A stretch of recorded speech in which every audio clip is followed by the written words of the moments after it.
Good question. What is that for? What is that for? Reed, you want to tell her what that's for? That's for the wrong class Yes, the class that we're in. on. It's for Astro. I don't think I'm in that class. Oh, you're not in that class anymore? Oh, no, I am. Sorry, I forgot. Well, if you miss one of the 15 classes, right? No, I'm not in it. Then you, well, no, what I'm saying is that everyone matters. So I'm giving you this now, Thank you. so you don't miss, the next 4 days worth of stuff that you're supposed to do at home. Okay. Yeah. I was supposed to post that lecture. I'll do that. It'll make more sense when you read it, when you watch it, because you watch all the lectures. Right? I will watch the one. You watched the lecture that you missed on Tuesday. That's already yes. One. Well, we had this class. Oh, yeah. You watched that though, right? Actually, not yet, no. Okay. You're fine.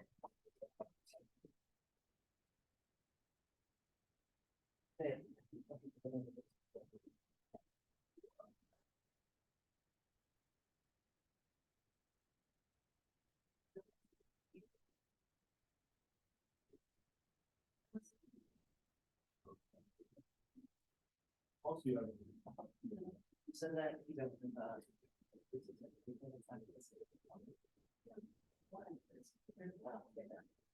Hmm. Yes. I looked at it. I physically received it. Okay, cool. But then I didn't look at it. I'll try to look at it today. The week is already filling up a lot. Okay, any questions before we get started? We have 30 seconds, so you can run and do anything else, but we start at 10:30. Are we doing scam stuff later, right? We'll talk about that in more detail. Like Sam, we want to do it.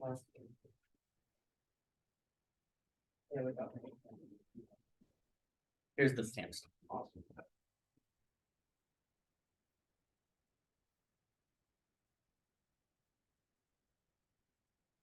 Okay, so let's talk today about electric fields in matter. You'll already know that this is not something I care about. Okay, so matter, right? What are the forms of matter? Solid, Solid, okay. liquid, Liquid, yeah. gas. Okay, those last two, awesome forms of matter. The first one, I don't really care. Some people do care. And so it's a requirement for you to understand. So we're gonna try and pin all of these different things together. But when I study the atmosphere of Mars, for example, I'm looking through a gas, right? And sometimes if you get lucky, you get to look at the modeling of fluids, but that's rare, more rare. We'll talk about ionospheric fluids as they move.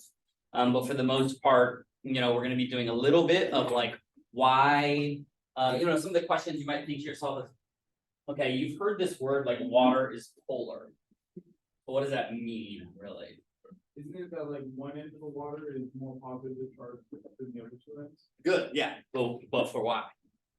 Is- Right, that's the question, right? So we've heard a lot of these words and we kind of internalize them and we don't know why.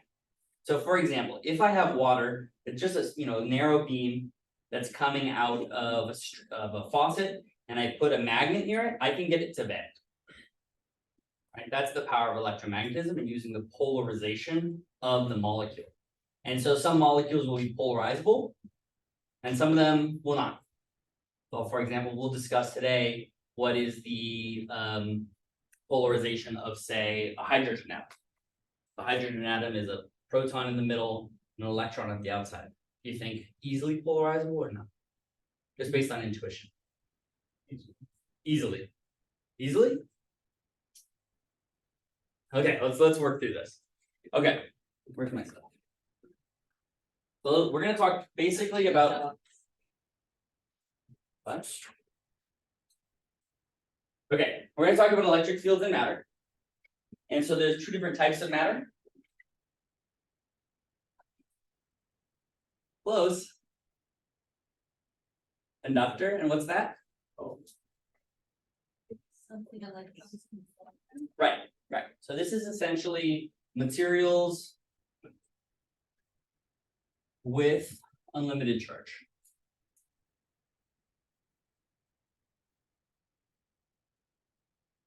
And that's not exactly right, but that's an idea, right? Basically, the idea is that there are free electrons. That is to say, E minus will move. Now, the thing we want to keep in mind here is just as we saw on Tuesday, the fact that there are free electrons in this matter does not mean that they start at the light or they start at the switch and they make it all the way to the light bulb itself, right? How does that actually happen? Well, in practice, you have some material and you send a wave, and that wave pushes nearby electrons, right? You basically create a potential difference. So you have some V, and that pushes all of the individual electrons to the right. And you will have seen this in 2510, where you do something like the ion drift velocity. That's going to be a relationship between the properties of the material itself. Okay, so that's the conductor. That's the one that you're more familiar with. Examples of physical conductors are like materials. Okay, which types of metal? All metals are conductors? No. No. Copper. Copper is the greatest one, right? That's the one everyone loves. But of course, if you really want to work on spacecraft, you use, what's that? Gold. Yeah, gold is a cool one, right? Because then you're like, what? Pirates? No. We don't pirate from space. Maybe. Okay, and then so we've talked about conductors as one form of matter. Electrically speaking, what's the other? Insulator. Insulator. Very good. All right, and so what's an insulator? There's an easy answer, and I want you to think about the dumb easy answer. Electrons can't move. Yeah, I would say not a conductor. Okay, so if something's either a conductor or an insulator, and there's a spectrum here, right? There could be materials that are partial conductors. What's an example of a good insulator? What's that? River? Rubber is a great insulator. Yeah. Okay. You can also think of them. This is by definition something we call a dielectric, which we'll define in more detail. Like I don't know if I can spell it. Even though I have it written down here, this might not be right.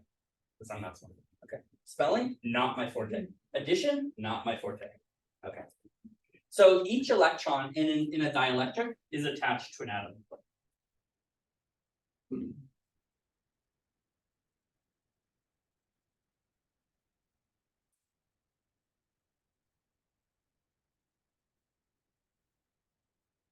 All right. So they can move within the atom, right? They can sort of rearrange themselves, but their movement is limited. We call these free electrons, and that's kind of a misnomer, but it's kind of not. So you do keep a net neutrality, that is to say, you don't produce a piece of metal in copper that is net negative, right? You still have the positive charges there, but these electrons kind of bump around. We talked about valence electrons, and they're literally moving from atom to atom. Whereas in a dielectric, the electrons can physically move around within the atom or molecule, but they stay bonded to those molecules or atoms, right? Okay. And in particular, they can distort the charge distribution. So for example, we started with this idea, we talked about maybe you have some plus in the middle and some E minus on the outside. Is this the right way to think about an atom? No, because you're in quantum, right? This is the idea of a classical atom, that is to say the Bohr version, where you have some nucleus and then you have some orbiting atom. This is incorrect, but it will serve as an analogy. And in fact, we'll do a calculation either today or in the homework, where we'll show that this is actually better at the empirical version of the polarization of this atom than when we do the quantum mechanical solution. Okay, so in particular here, let's say I apply a magnetic field or an electric field. Okay, so it'll be E, and it's going to be uniform, and it's going to go from right to left. But what does that do to the positive charge? Okay, so this goes this way.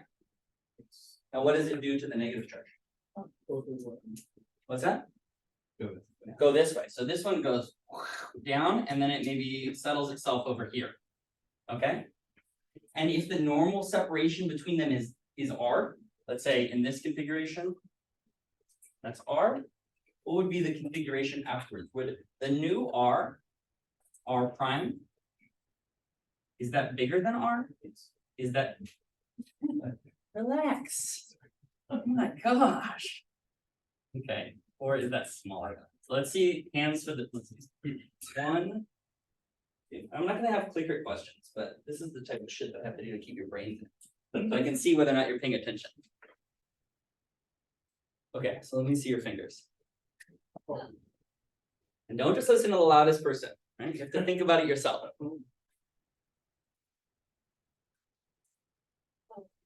Okay, any thoughts? So lots of people say 1. Okay, so Reed, why is that? Well, if the positive one is going that way, and the negative one that way. So you're saying it would stretch the atom? Well, now when you say it like that.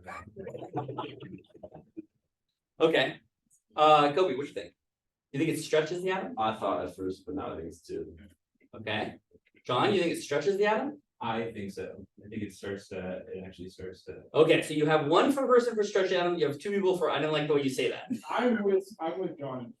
Okay, I think you have a really strong electric. Yeah. okay, so it depends on the strength of the electric field, yeah. Yeah, so we have an electric field that's coming from left to right, and it'll be uniform, so I didn't draw it through here, but it is going through here.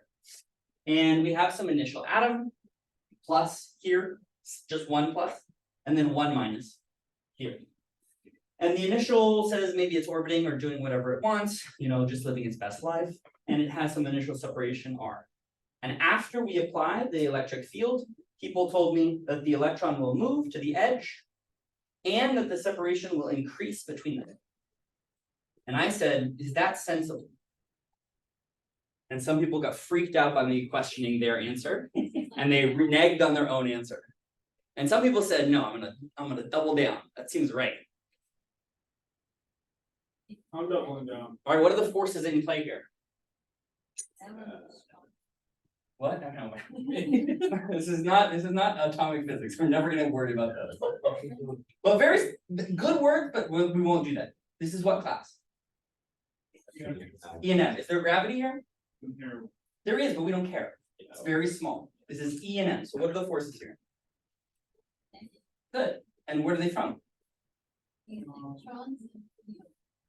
Right. So this electron being attracted to the nucleus is 1.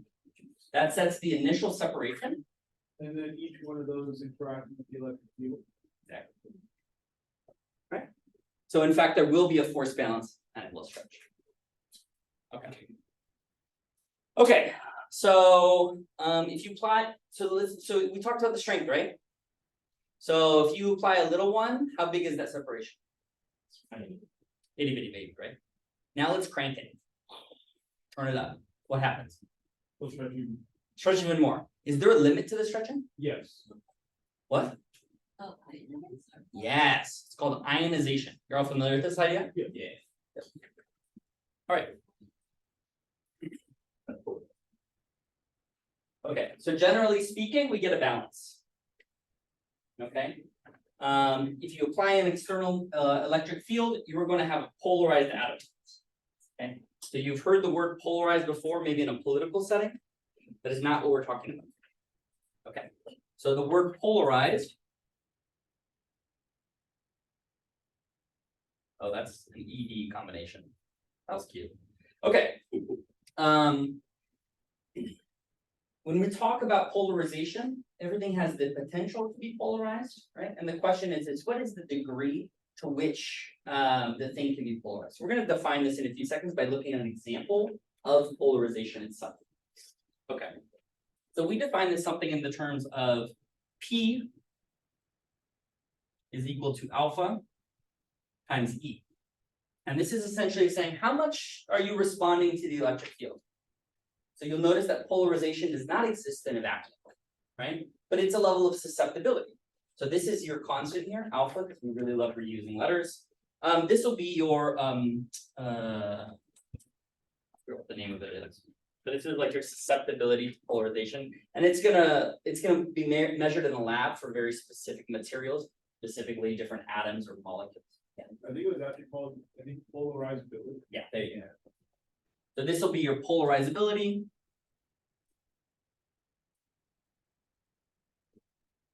Yeah, and this is another great thing about the physics, right? So they're like, well, how, define polarization. Oh, it's like how polarizable you are. And if you do that in any other class in the world, they'll say you can't define a word. But it's a product of the polarizability was inherently something about the material itself and the E field. Okay, so we'll look at different types of this. Generally speaking, the polarization vector, that is to say this quantity is in the same direction as the E field. So if we were to find the polarization of this atom, which we'll do sort of briefly, we talk about E being in that direction, the polarization vector will be in that same direction. Does that make sense? This will begin to act like a dipole. And if I did that picture right, which I hope I did, plus points in the same direction as E. Is that correct? Oh shit, so we just did it right without even meaning to, right? Because I didn't even write that down. You said plus goes to the right, negative goes to the left. And yet that's exactly what happened here. So just like we talk about when we think about magnets, which have a north and a south, for whatever reason, or plus and a minus, which is not correct. You have a plus that's moving over in the direction of the electric field, but of course that's a result of the fact that that's the convention, right? When we think about the directionality of the electric field, we use plus to describe the one in which E likes to move. That makes sense? Okay. Okay. So let's talk about if we have an atom. Let's do it here, maybe. This might go over. It'll be fine.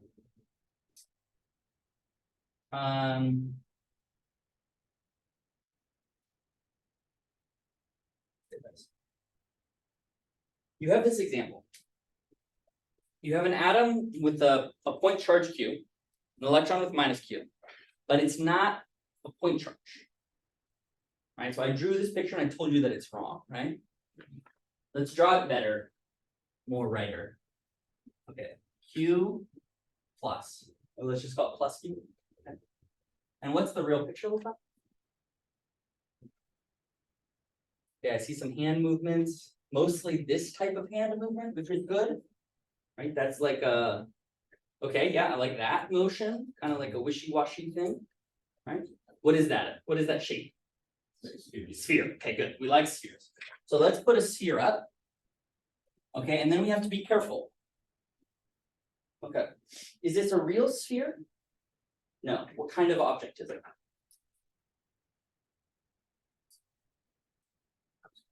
It's like we call it control. What's Like well, so hold on. So it's is it a shell, like an eggshell, or is it a sphere? Like, because you had your hands like this, but no one went like this. yeah. Wait, so are we? You say it's a shell. Yeah, go ahead. Are we talking about an atom? Like the. Yeah. We're just taking the hydrogen now. We're taking a simple idea. I guess you could think of it like a cloud. Yes, it's a cloud. It's a probability cloud. And it can exist here. Right? That's kind of annoying. You have, she doesn't like it. No, thank you. Okay, so you can, you exist here and then you exist outside, right? Because it's a probability cloud. So really what you're thinking about is you're thinking about a sphere, a uniform sphere with a charge density. Okay. So I'm gonna do something like this. Indicate that it's everywhere. It's not just on, it's not a conductor, like some metal shell conductor where all the charge is on the outside. Okay. We're so unhappy about this. All right, Q, oh shit. Q minus.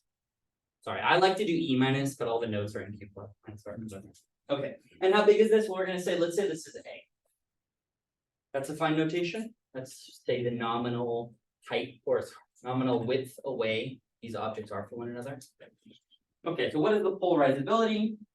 So it's how much this is going to move. Okay, what does this mean? In equilibrium, this is at the center. Okay, under the influence of an electric field, they will shift like we did over here. And the polarizability will tell us how much it moves. Okay. For these are the polarizabilities for different atoms. Alpha for hydrogen is 0.67.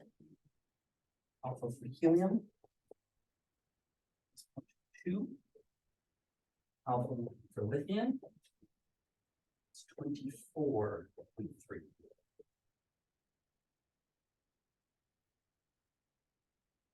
Are those interpretable to you?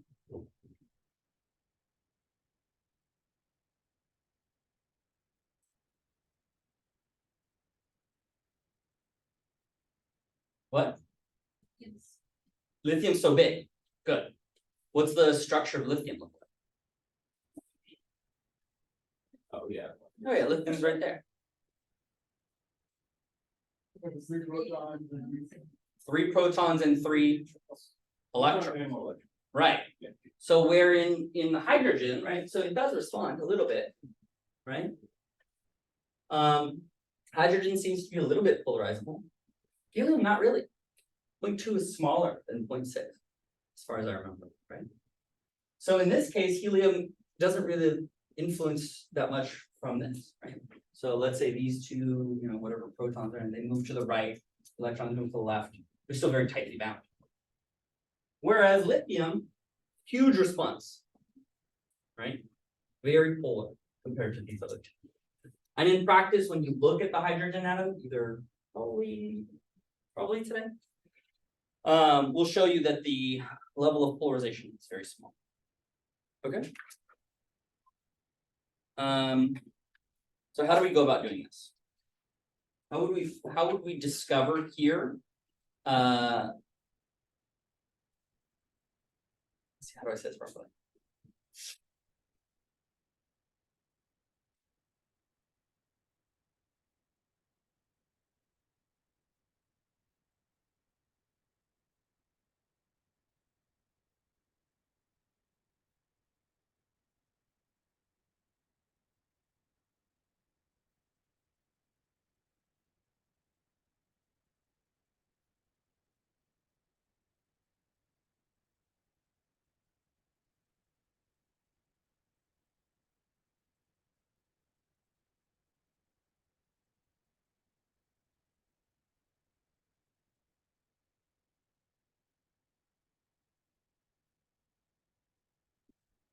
Yeah, so typically we would look at this problem, we'd say, It would be like Q times Q over P squared. what do you mean Q times Q? That's what I was thinking of for like the electric field. So I'm thinking like the charge of plus Q and then the charge of negative Q from each other. And then whatever the distance D squared underneath it. So like, I guess the further away the two charges are from each other, the less strength of the electric field. Okay. Let's say this a different way. Okay. If we were thinking about the last 2 classes that we did, right? We'll review all these laws. How often do we use coulombs? Which is what you're using right now. Not very much. There's other tools. So I might start and I might look at this and say, it's kind of cerebrally symmetric. So I might use a symmetry here and see where that symmetry breaks down. Right? I might look at it and I might say something along the lines of, okay, Gauss's law says that the integral of E dot EA should be equal to E enclosed. exactly U enclosed over Permitted. yes. Okay. Okay, cool. We want to find out what this is. Okay, we don't think that it varies over the area that we're going to be looking at. So what would be the integral of this area of a sphere? 4 pi r 4 pi squared. Sorry. r squared. Yeah. So we have E times 4 pi R squared. And let's do that at a distance d. Change some letters. Let me confuse myself.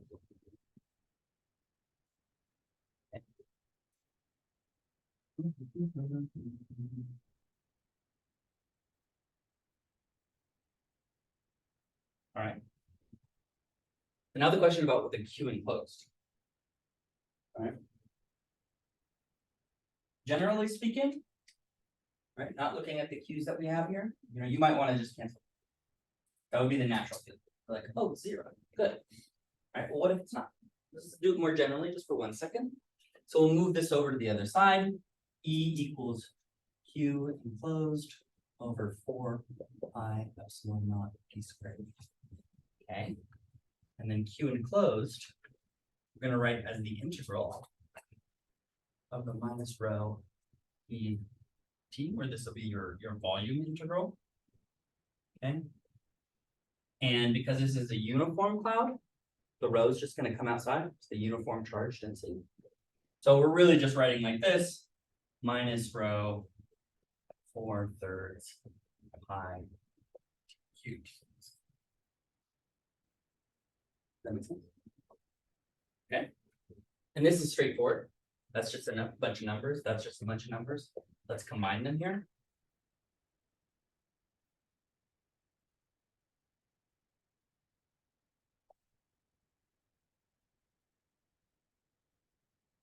One time.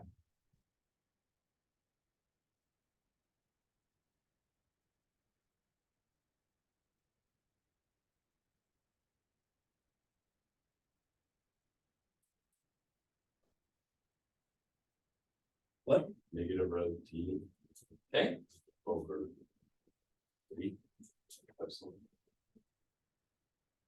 Good.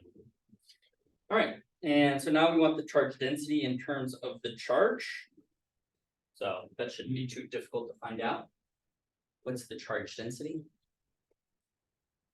That's the Q over your volume, like whatever charge you have over the volume. Right. What? 4 pi thirds r per cubed. R cubed. What are?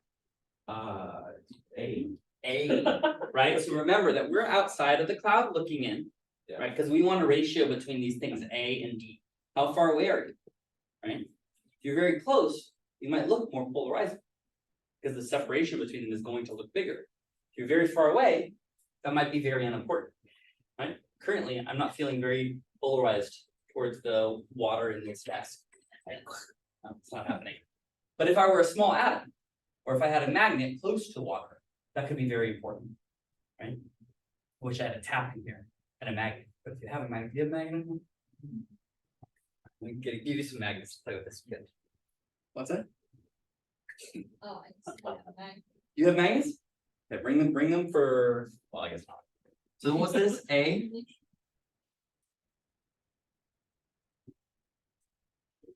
Sorry. Alright. Very good. Alright, and so what is the E?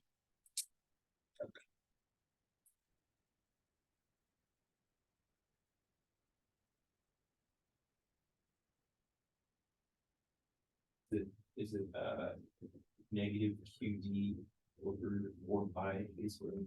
Well, the Q's are gonna cancel, right? Or yeah. So that's okay then. We don't. Yeah. don't do that. What Q is cancelled? Yeah, because it's a negative Q. Does that make sense? This is a negative trigger. Money out there. It's fine. That Q cancels? No, the negatives cancel. Oh. The negatives cancel. So it's the Q is still there for sure. Let's put the Q in. And the D And the D were on top. on top. D, okay. Interesting. And 4 pi is on the bottom. okay, And then those absolute. good. And a cubed at the bottom. Aha, okay. Okay. All right. So the field from a dipole, we're getting this basically right here. The external field in will be the external field out. So it's going to respond to that external field. And we're gonna add up all of these definitions of a dipole. So we're basically gonna say that you have a vector quantity like P can be the product or can be the sum of any of the individual moments. So for example, they're vectors. So I might take in a direction like this versus a direction like this versus a direction like this, and I could sum them all together to get the total dipole moment, right? I might calculate it along one direction, then another direction. Okay. So generally speaking, you'll produce something that looks like the distance between the two, and you're just trying to get to something, where did I put it? Here, yeah. P will be proportional to E, right? Or if I look at this backwards, I want to write something along the lines of P is going to be equal to Q some separation. Let's call this a different way of writing this, which is just going to be 4 pi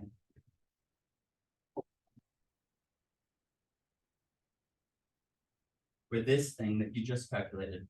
That is your polarizability of a single atom, right? Okay. And it's going to be proportional to the size of the atom. This is okay. It's not perfect. It's okay to first approximation. We can look at how we would use this personally by doing the homework problem. Homework problem. Oh, okay. So how's the homework going to work in this class? Right, that's what you've all been asking yourself. You've been really worried about it. Oh, fuck, I hate this class already. I don't want to do it. Okay, so here's how it's going to work. The feedback that I got for ungrading last semester, 2 parts. One, you felt like the homework was probably not connected very well to the lectures. You didn't really know how to start the problems. So we're going to address that. And we're going to address that by doing what we've done in the first 2 classes, which is where we start the problems. And in what we write how the hell we knew to start. So I will not accept algebra only homeworks at any point in this semester. If I see an algebra only homework, I'll consider that not done.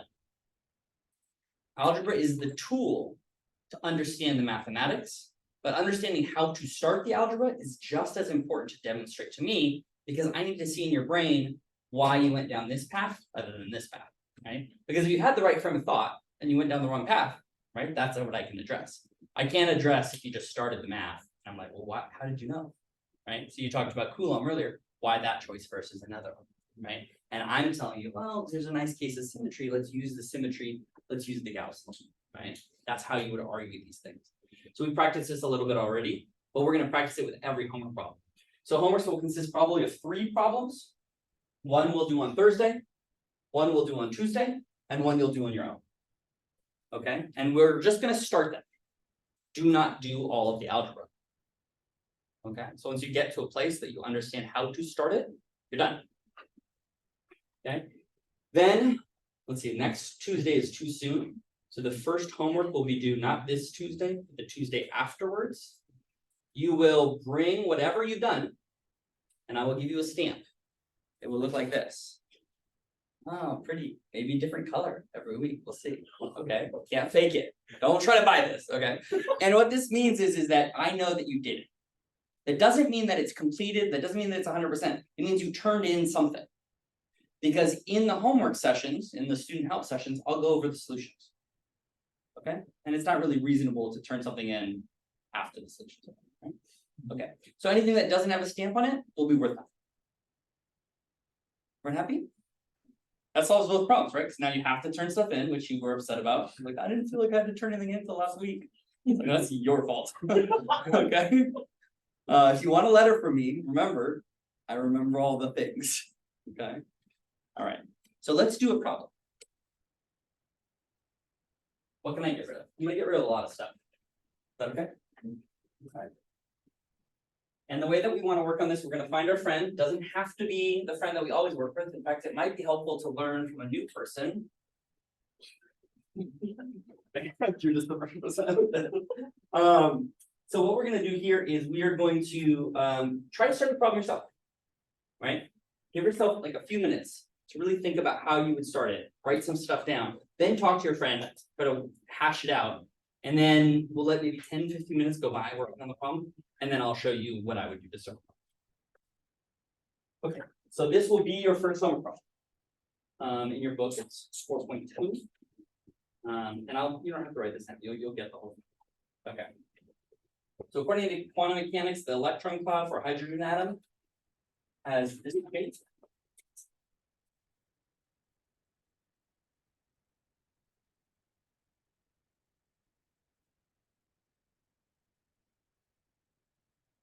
Okay.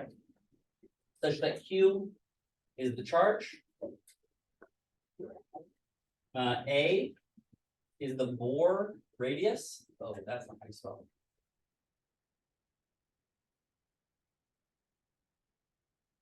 Does everyone know what the Bohr radius is? The classical distance in an atom. You're only Q on my calculator. Mostly quantum mechanics. Everyone's taking quantum mechanics.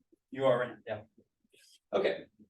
So find the atomic polarizability of such an atom.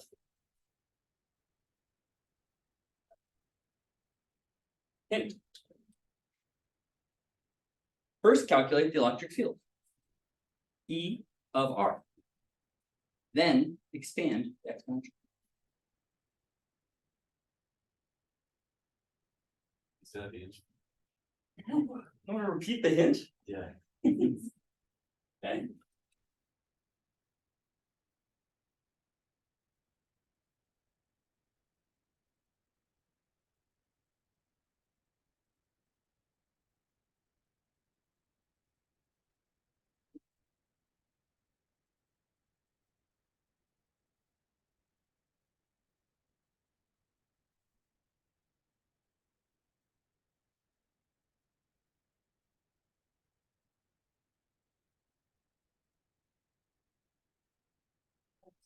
One atom. This is the hydrogen atom.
Interesting. Notes are good, right?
It's funny how quiet this room is.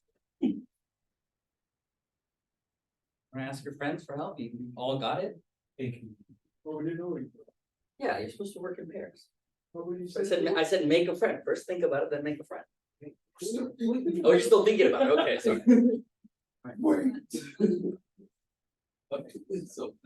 Um.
We're ready on sentences, right? Not math.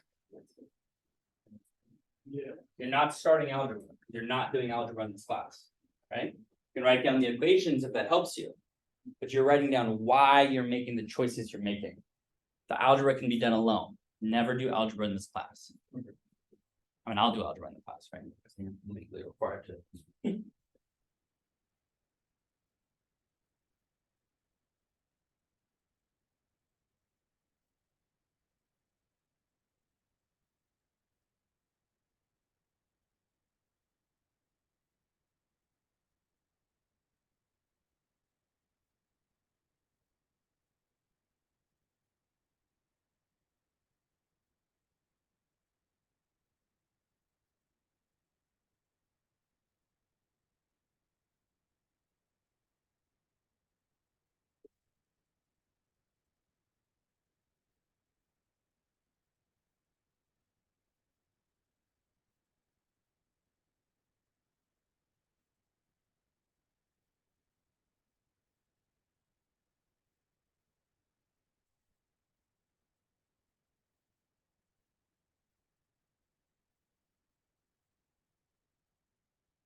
Where it's not in the shows, it is the whole road.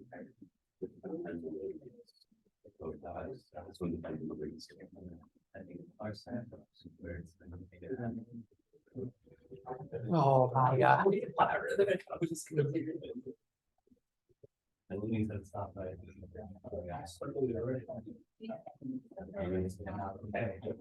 So I had something. No, Jasmine's here.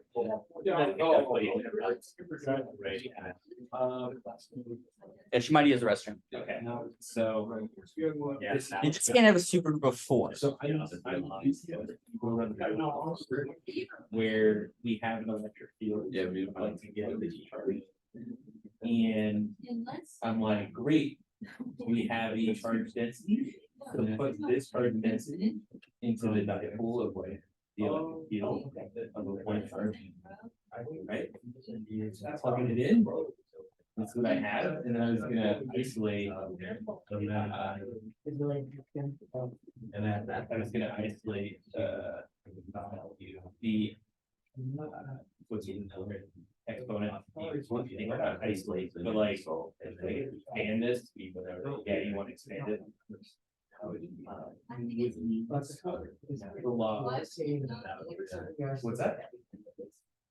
Yeah, I think you can just take the ln as something, and then say this way, out front, and then ln of e is divided out.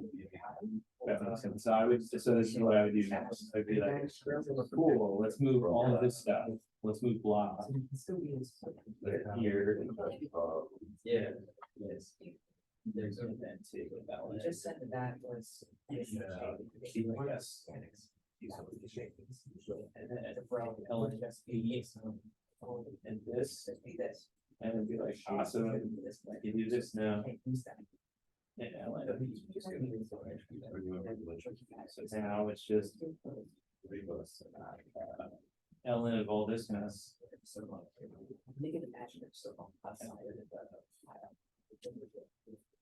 It got really good in here. How does that help?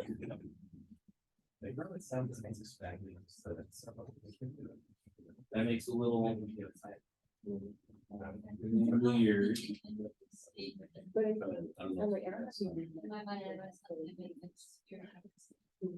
Yeah, but that's like that was. Oh, like, What we gotta do. yeah, so you're saying, start from here Yeah, it says. with Gauss's, okay. What did the same outcome come out? Sig, we know what E is now.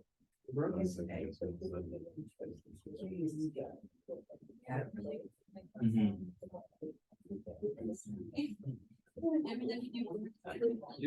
Well, Yeah. I think the volume would stay the same because we would still use the same. So we can say it, so we could be like, we're gonna use the same volume. Same volume.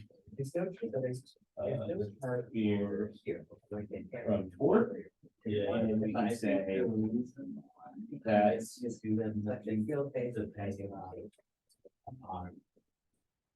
Oh, that's what we're missing from here. Okay, so this row, you're right, we gotta do something to it, so we, wow. Yeah, so we're taking the row, we're multiplying it by the volume of the sphere. Yeah, I guess our, it's a cube, right? We're taking that, that's what we want here. So hang on, before I do that. Yeah, I'm taking this, and then I'm finding the volume. With just I like. don't know how well it comes out. I think the red is not a good choice, but hopefully the black is fine. Yeah. So what my first thought But was. he's using D to describe like an arbitrary distance. Got it. So I guess we should also use D. You should be like, okay, it's not A, we're using D, this is the distance that we're. Was that, you guys got it? Grabbing the sphere. Like, Okay, this is, we're grabbing over here around. Oh, we know that. We're getting there. We wrap it all around it. And then like, there's a charge density cloud inside that. And then so the charge density cloud. Or some distance away, from the center that we like. And we're gonna compare that distance with, you actually feel the happy. But I think 0 just plug in, because that's the target of here. So then That's our target, it is our target. But- after that, we can just isolate. Hang on. I wanna say, Yeah, and then like. after there's we, two distances. isolate those There's the real over it, distance, of Bohr's radius of like the thing that we have. But I think that's like, that's not as important, like, the magnitude of that's a real distance. Oh, but then like, we're a distance away with our ball Yeah, basically this. wrapping all of it. This polarization. So there is an A in D. Polarization. Does that make sense? is equal to So D this multiplied by is bigger than it. The D distance is us away from A in the center. So picture time. Do you have any thoughts? Here's our charge, and that charge has some, you know, a cloud of the radius of it. And then our distance from the center, which is this distance, we are at and we're enclosing everything inside. So we're Q enclosed. All of this is Q enclosed based on. There we go. So A is indeed, if you want to look at it that way. But we have to define it. Undo that one. Yeah. And it would just be this. Now we're just using different letters. But great, so this is it. This is That's our, correct. this is our charging close. They're charging close. And we're saying this is Q. Close. This is, I should put Q. Close. Okay, folks, you ready? No. Yeah, no. Sort of. Who feels the most confident that they have a way to start it? Good, we're not gonna choose you. Okay. I'm really proud of you, but I want to hear from the least confident person. I'm mostly. Who doesn't understand it all? Recall, the reason why you'd want to put your hand up now is because this is the point of working the problems in class. Is when you can ask your questions about how confused you are. I don't know what the fuck's going on, Prismani. Can you please tell me blah blah blah blah blah? So who's the most confused, not who's the least confused? Yeah. Why are you confused? Where did you get, what did you like so far? I just. Let's work through our thought processes first, right? Yeah, so Okay. I did the Coulomb law, because I figured. Why out- Coulomb law? Because the hydrogen atom should be symmetric. Okay, so symmetry tells you that you should use Coulomb? Yeah. Why is that?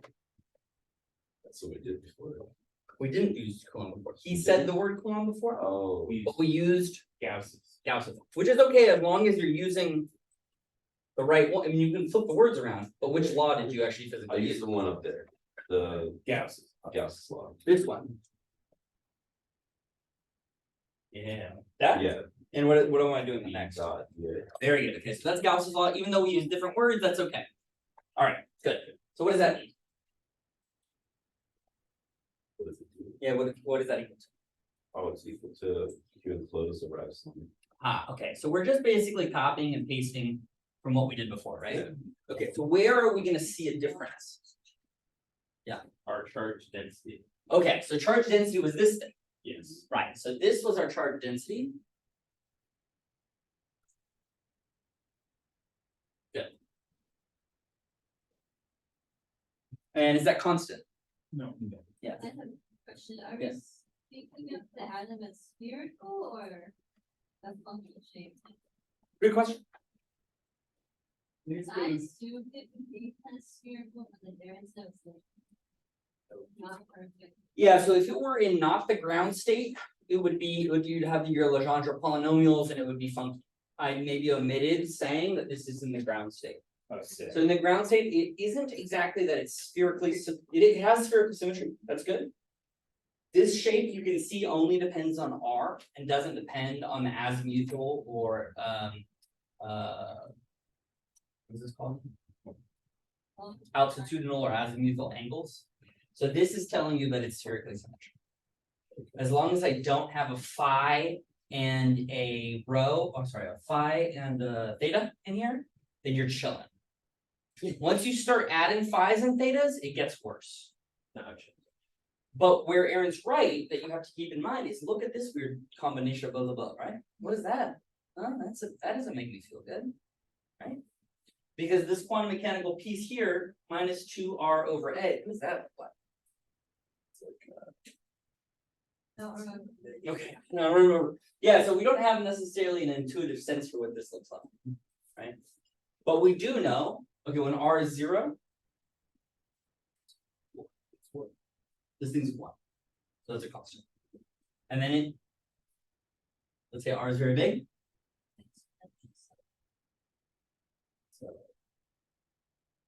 When R is actually big. When r is very big, let's say r is a billion. It's gonna be infinite. What? Okay. No, Oh, it's gonna go. Do you think the charge goes to infinity? Oh, because it's negative, it's gonna go to 0. Right, because the negative goes to 0. Got So this whole charge disappears far away. Or at least we understand the bounds. Nice. And we know that the exponentials do what? This, right? Yeah. This isn't an exponential squared, so there's no bell curve in here. So we kind of understand what it looks like. But there's some weird funky stuff. Okay, that does only tell us about the charge density. Doesn't tell us about the E field. So now we need to figure out the E field. We have this, we have this. This is what we're thinking about when we write this down. We write some stuff about symmetry. We say, oh, I don't see any azimuthal components here, so therefore, since theta is not a factor, I'm going to use the spherical symmetry of Gauss's law, and I'm going to use a nice big sphere that's going to encapsulate this entire thing. Right? Those are the words that I would use. Okay, now where do we go?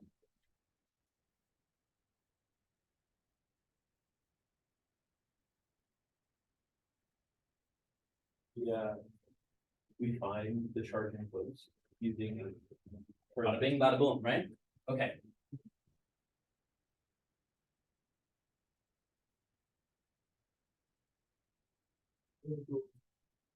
Big roll, good. Row. And unlike the problem we just did, this is a function of R. Very good. And actually, this is the volume integral. Yeah. I'm gonna do it like that, but we're gonna have it do something like this.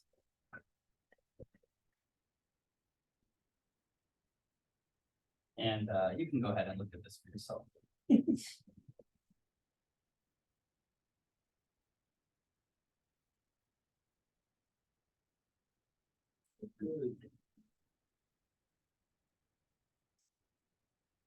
Oh, I see.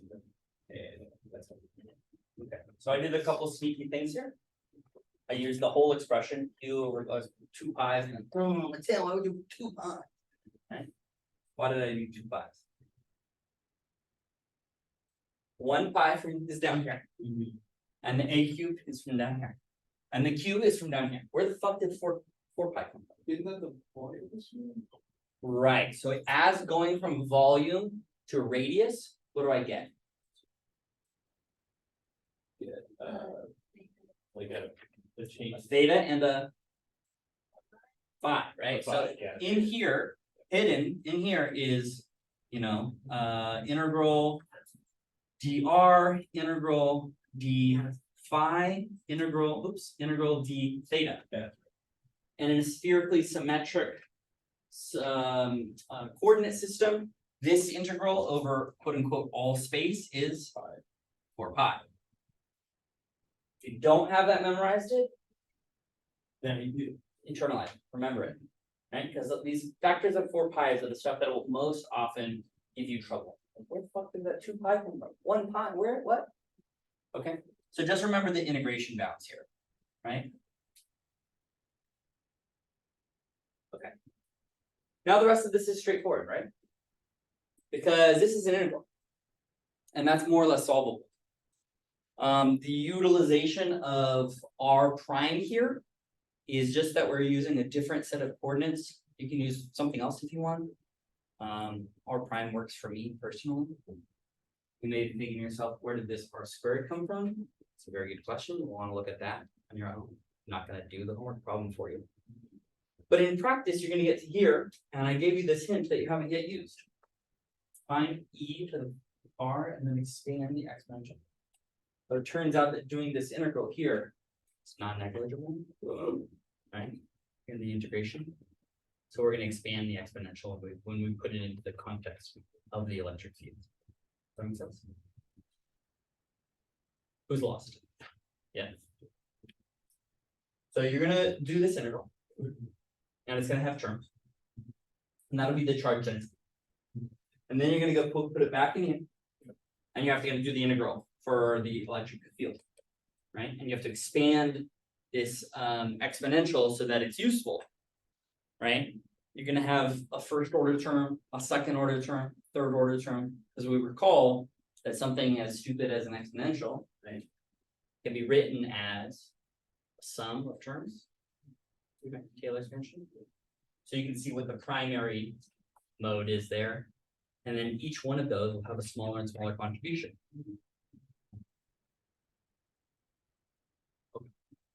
So like the dipole.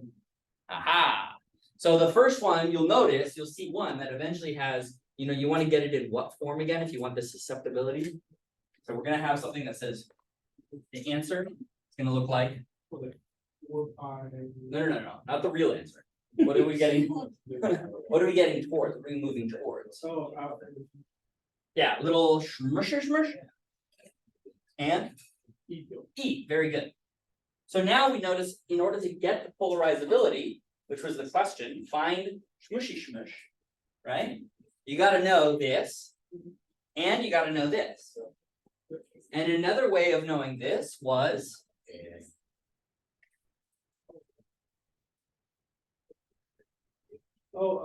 Charge minus. right, a factor of that. Okay. That makes sense? Yeah. Let's do it like this.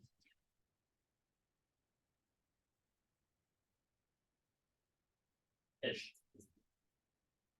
Okay or no? Who's crying? No, not yet. Good, that's very good.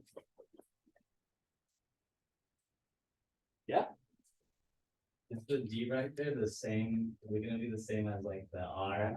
Where you put it? Why don't you work through it? So this again is the point of the algebra. So we have a roadmap, right? We know that we need to get something to look like this. We know where to start. It's like up here. This is kind of similar to this other thing we saw before, but understanding what we're doing will require us to really get into the math, right? Because if you read the solutions, or if I do it up here, you will see the steps, but you won't know the steps. Does that make sense? And then after you were to do it again, right? It's better to have done it on a really simple, straightforward problem. So I would, go ahead and go back to the notes, the first one we did, which was a spherical cloud, and then this one with the weirder combination. There's the same techniques, right? We just practice by doing them over and over and over. I don't know how to speak a second language, but I hear that in order to learn a second language, you're supposed to practice it with native speakers, right? That's what you're doing, but you're just practicing the track. Okay. So we'll get the second problem on Tuesday. And the third problem will just be a third problem that you have to do. Oh, this one's due on Tuesday? Yeah, no. These two problems will be due a week from next Tuesday. Okay. So you'll always have one student help session to ask questions in, and then the next student help session, you'll get solutions. So you can only ever fall behind 1 week. That's fair. Yeah. Instead of like 6 weeks, yeah. Have we decided the student help center time or? Yes, yeah, they're both on the syllabus. Okay. So one will be at Tuesday at 2, and the other will be Wednesday at noon. Because that was the only time that I could see of the respondents that at least they got everyone once. Okay, questions, comments, concerns?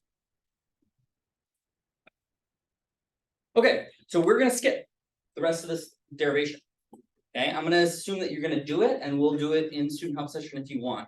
But let's talk about what the result is. You have these polar moments in an atom or a molecule. So let's say you have a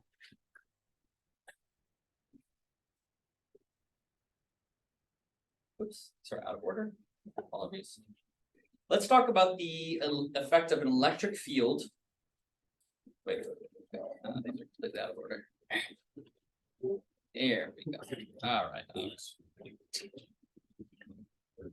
Let's talk about molecules.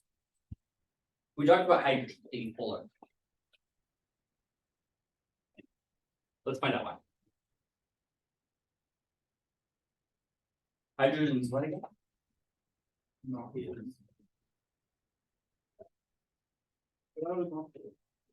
What is water? Oh, H. Two Two of them. Oh, is that right? yeah. Okay. No. It's like Like a little antenna, yeah, that's what it's supposed to look like, okay. So these are your H's. And these are your O's. Okay, H2O. Okay. And I'm going to claim that the dipole moment is in this direction. Okay. This molecule has a built-in dipole moment. This is what makes water very good at cleaning. Because it can pick up long polar molecules, because it itself is polar. Okay. And interestingly enough, right, so basically the way that this works is there is a interaction here between these two, there's a bond. And the way that that bond is oriented, it's more plus, and it's more negative over here. Right? That's just the basics of it. The reason for it having this separation of 60 degrees, that's something different, right? Good. Okay. So let's put this in an electric field. Let's imagine here's the situation. You have an E field like this. And let's put a plus charge here, Q plus, and a minus charge here, Q minus. Now all we're doing, we're taking the same thing here, and we're imagining that there is some dipole moment. It's not a physical object, it's an interpretation of an object. Let's imagine that they're connected by this rigid dipole moment. Okay, so what happens under the influence of an external electric field? They move. They move. Very good. So we saw that already with the hydrogen atom. Okay. So how do they move? Is E going that way? Based on this arrow?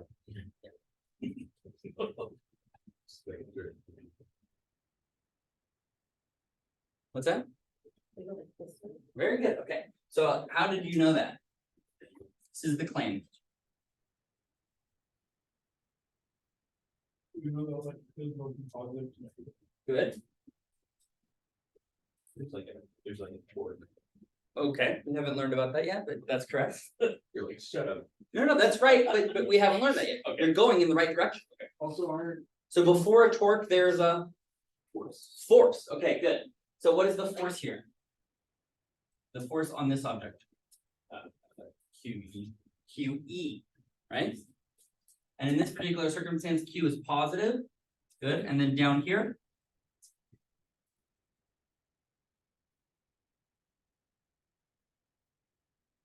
Negative. Very good. All right. Minus QE. Wow. Look. So now they go in opposite directions. Are they balanced? Well, yeah, I guess. Yeah. They look like the same, but they look like I put plus and minus Q. So that seems like the right amount, right? Okay. So what's the net force? 0. Uh-oh. Wait, is But I that- thought things could move if there's no net force. I guess it like moves into that state, so it reaches equilibrium. Oh, interesting. So there is an external force until it becomes an equilibrium state, right? Okay. So these will start to move, and which way they're gonna move this way, right? What's that? So clockwise like that, good. And then once it's oriented like this, does it keep moving? No. No. Okay, interesting. Very interesting. All right. All right. And in fact, there is a torque. So we're gonna use the letter N for torque. I know. What's a torque? By definition. I think it's like a curl. I think it's a curl. No, it's not a curve. There's big in the middle, or is that just not? Yeah, that's a good question. Is there a physical thing in the middle? No. That'll be our rotation axis. So I put a dot there because I know what's coming next, but you're right that there's nothing there right now. So this will become our lever arm, There you go. like R. Right? So this is how we would calculate, say, the torque around a certain region. So in this particular circumstance, it helps to put the lever arm in the middle of the motion.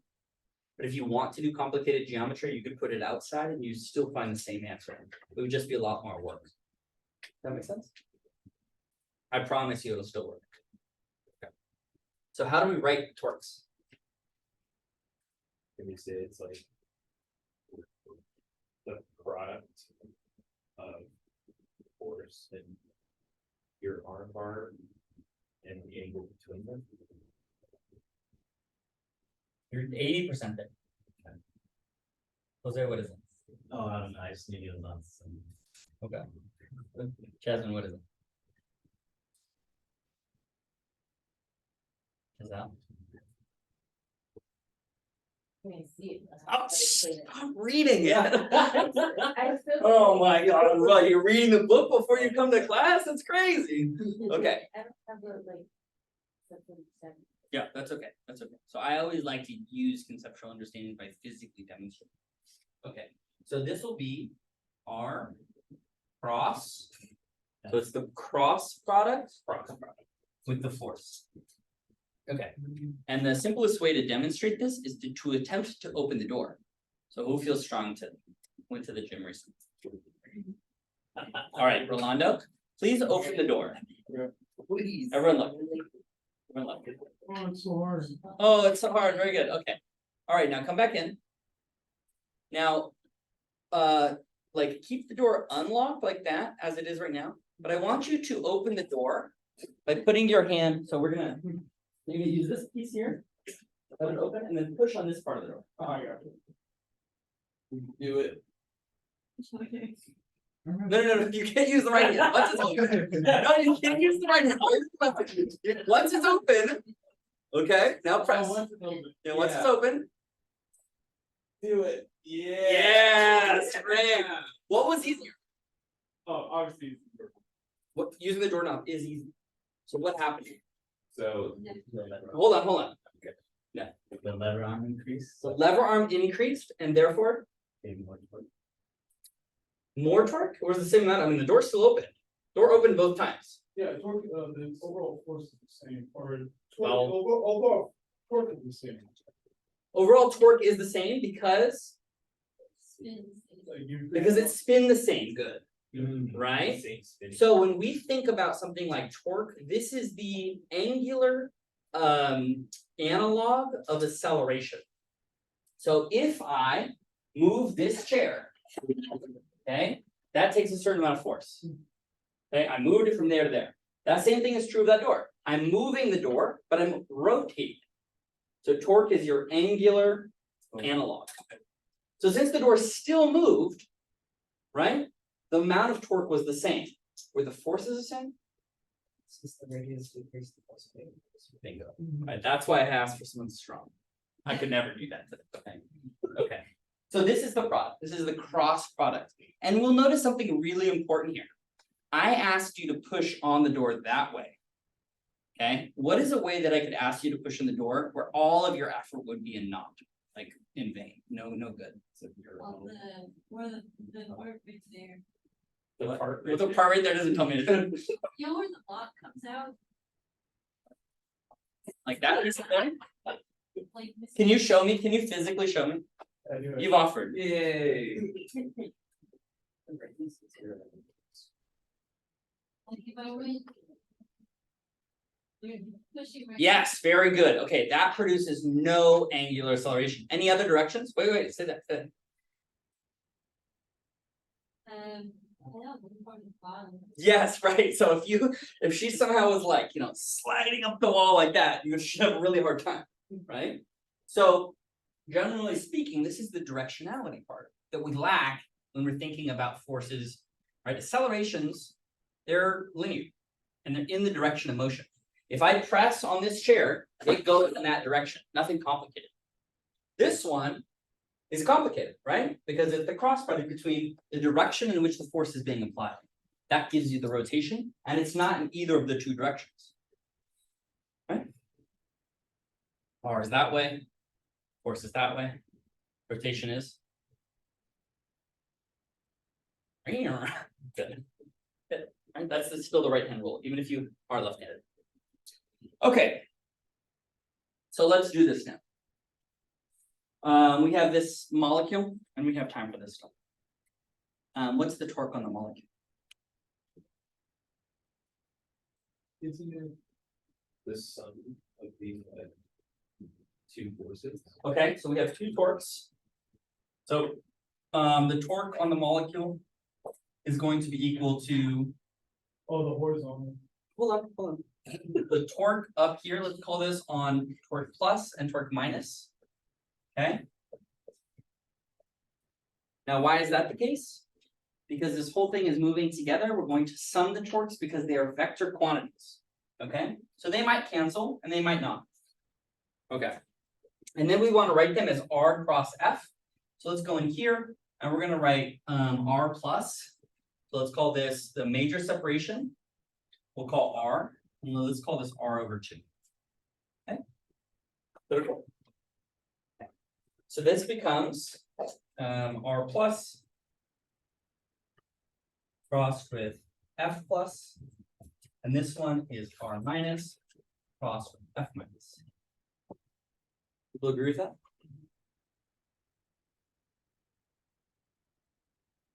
Okay. And this one becomes what? How do I write the plus one? Yes. How do I write the plus one? Yeah, how do I write this product? Can you tell me what goes in the parentheses here? What's R plus here? Should be Q. That would be the force plus, good. It's this one here. So Q plus or plus Q times E, good. And then what about this one?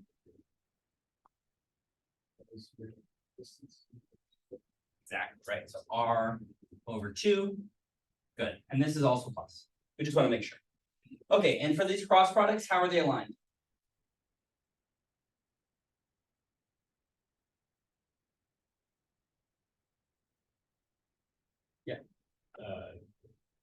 By cosine theta. No, it's not. You always want to use cosines and theta. No. I'm just asking, are they perpendicular to each other? Are they? They're perpendicular. Right. So if right now they're perpendicular. So that's good. They're not like misaligned, right? If the E was coming in this direction, you would say no torque, no worries. Right? Currently, perpendicular. Good. That's all they care about. Because we can leave X's in our answers. In fact, we will leave X's in our answers. First time I see you use a sine cosine. You'll of course have to do that. All right, and this piece here is what? The same thing, but with like negative charge. You tell me. Yeah.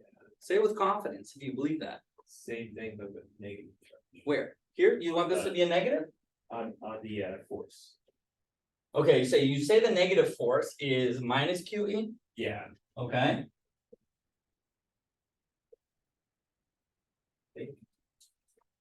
It's just a distance R. I don't know if we have to have a study. That's a good question. Yeah. I think so. Why do you think so? Because it's going opposite way. Because it's going the opposite way. R is going in the other direction. So it's minus R over 2. Aha! Right? Because we're rotating around the same point, we can see that they wouldn't cancel. These R's, these negatives here, this one and this one, they're going to become positive. And the contribution from both sides will create torque. Right? Okay, and I'll leave it to you. Let's imagine that this goes up here for the simple answer, P cross E. Do you see that? Yes. Do you see what I see? Star, shining star. Do you see what I see? No. Okay. So let's imagine Q is a scalar quantity or vector quantity? Excuse me. Scalar.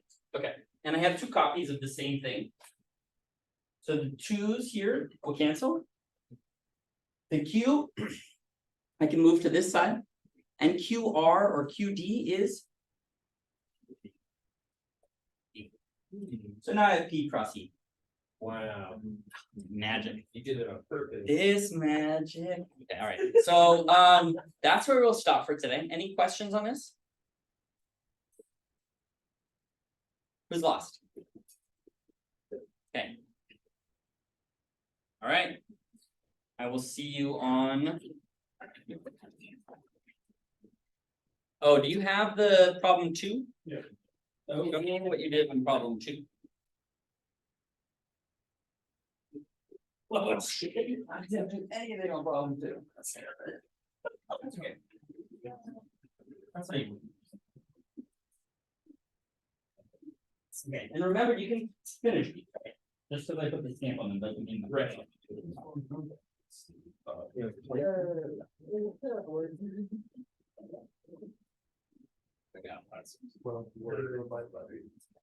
didn't buy it.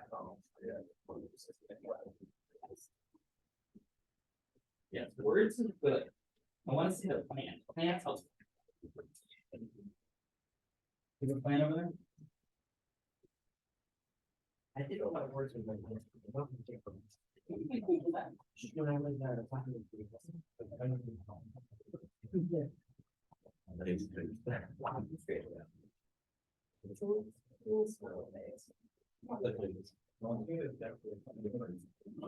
It's for your. It's okay, a single stamp will be the difference between an F and a. D. Oh, yeah, yeah. But it will feel different. Will feel different, yeah.